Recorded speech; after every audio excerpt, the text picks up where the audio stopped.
I'm so blessed. Kahit nag-iisa ako, sa aking tatlong anak, yan ho ang aking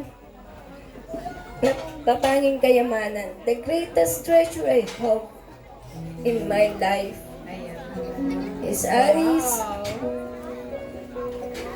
So, ayan po. Simulan po natin sa panganay na anak ni Ma'am Leslie. Lorna.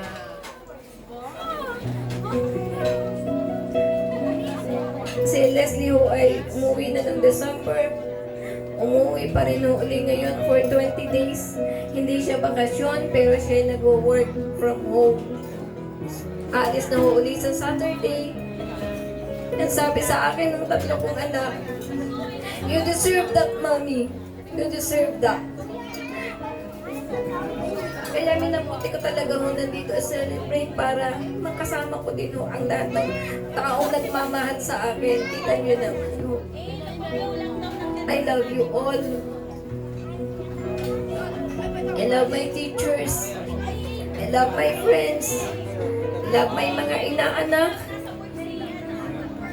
Ang aking inaanak ko ay mahigit ng 90. Maya-maya 100 na ho siguro. Kaya alam ko maraming nagmamahal sa akin dahil ako naman yata daw ho ay kamahal-mahal. Di ka, Ma'am Vicky? Yes po.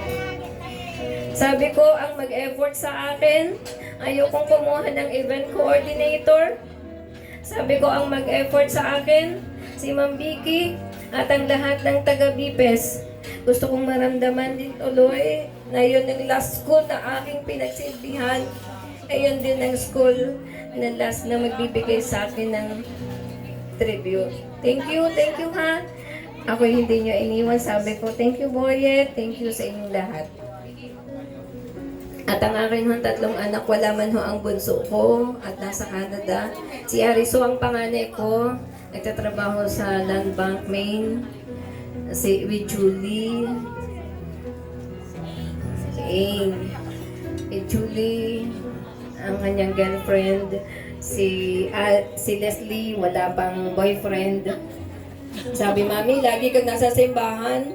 Pinagdadasan mo na magka-boyfriend ako. Sabi ko, hindi yata ako didinggin ng santunin mo. Ikaw ang dapat magdasal para sa iyo, humanap ka. I cannot choose the right man for you, anak. And si Bunso, nasa Canada, na laging gusto niyang isang buwan pa lamang ho doon, na homesick. Sumawag sa akin ng 11 o'clock ng umaga, naiyak. Ang sabi, Mami, uuwi na ako dyan. Hindi na lang. Ayan. Ano ho, bagay na ipinagpapasalamat ko sa Diyos, ang aking tatlong anak. Wala man ang asawa ko, nakikita niya na masaya naman ako. At ang aking mga second family, my first family, Briones and Marasigan, and all my friends. Bublo ko yung candle. I-blow niyo muna, ma'am, para po, Puso, padaan naman, Mami. Sige po, i-blow na muna natin. Isa-isa, ma'am.